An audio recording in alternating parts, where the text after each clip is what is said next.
In my last video, I dealt with single mom issue of the children helping around the house and people assuming that they can take the responsibility of the dad.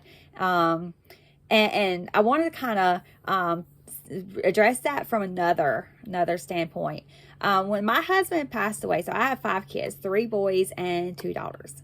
So when and my oldest is a son. My oldest is he was 17 when his dad passed away. He's now 18.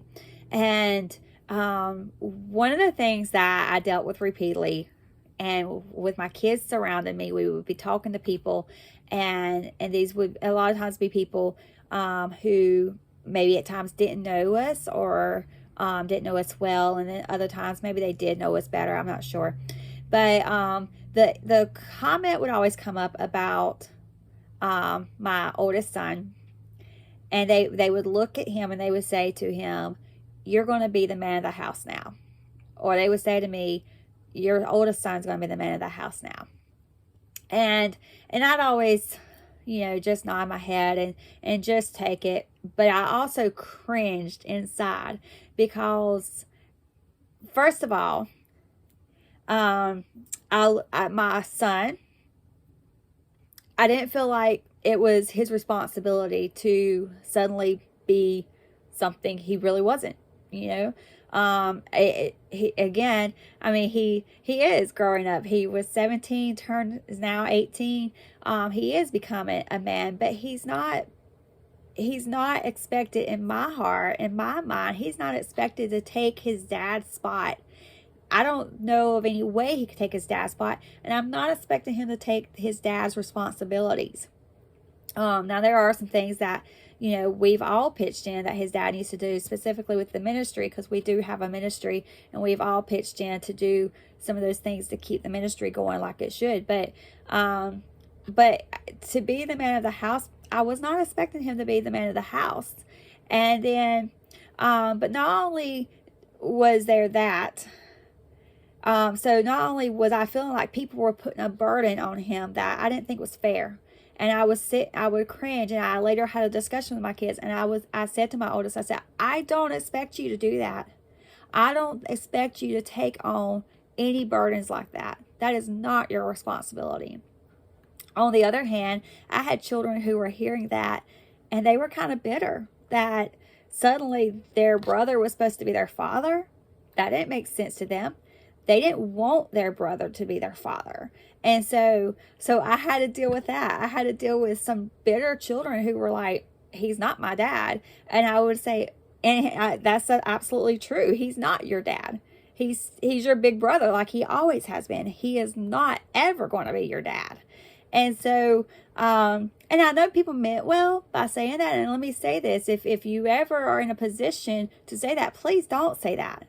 Please don't put that oldest child in an unfair position of having to be the man of the house and place that kind of pressure on him. And don't put the other children in a place of feeling bitterness towards their sibling because they think that he's trying to be something he's not.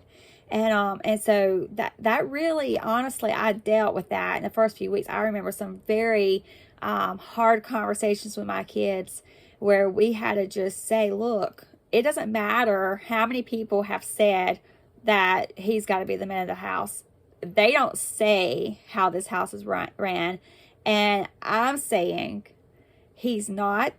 And I told him, you don't have to have that pressure." And he didn't. He didn't feel like he had to be. He knew that their comments he didn't have to take seriously. But I told him, I said, "I'm not placing you under that pressure. And I don't want you to feel like you have to have that pressure." And I had to say to the others, and don't feel like there has to be some bitterness there towards your brother, because there doesn't. This is not how our house is operating. You want to know the fact, what has happened? I've had to be both the man and the woman of the house. It comes down to me. I'm the one who has to make the decisions. I'm the one who has to protect and look after this family. I'm the one who has to figure out how all the bills are paid. My kids are not the man of the house, but instead it's come to me doing it. And And as I said in the last video, there's things that don't get done. There's things that just don't get done because, yes, there's a big gap. There's a big gap in our lives. But I want to say this to parents, to moms out there, it's okay. It's okay. You don't have to feel that pressure to make your children do certain things, and to people who are talking to people who just lost a spouse, please don't put that kind of pressure on their family to tell the children that they're going to have to be something that they don't have to be, and to create even family tension between children who don't like the idea of somebody being taking the position that their father had. It's a lot to work through. It's a lot to work through when you're having to deal with loss and trying to figure out how to do everything. And there's so much going on. It is such chaos those first few weeks, from emotions, and then the pressures of everything you got to figure out. Well, how do I do this? How do I sign up for this? Who am I supposed to call? I mean, it is overwhelming. And the last thing you need is a family feud going on because somebody who was well-meaning, and I told my kids this, I said they're all well-meaning. So when they say things that hurt, just let it roll off of you because they mean well. But I'm giving you this advice if you are ever in that position, even though you're well-meaning, it may be best not to be said. And if it's a situation where you're telling one child that they're going to be the head of the home now, they're going to be the man of the house, it's probably best just not to say that, because it can very much cause a lot of problems. And so and let me say, if there's any children listening to this, by chance, if there's any out there listening, you're going through a lot too. It's okay. It's okay not to be able to fill your dad's shoes. It's impossible. It's impossible. And that's okay. That's okay. You're not trying to figure out how to be him. You're just trying to figure out how to live without him. And it's difficult. It's difficult. But again, as I said before, God will get you through it. I can testify that God has carried us through, and he will carry you through as well.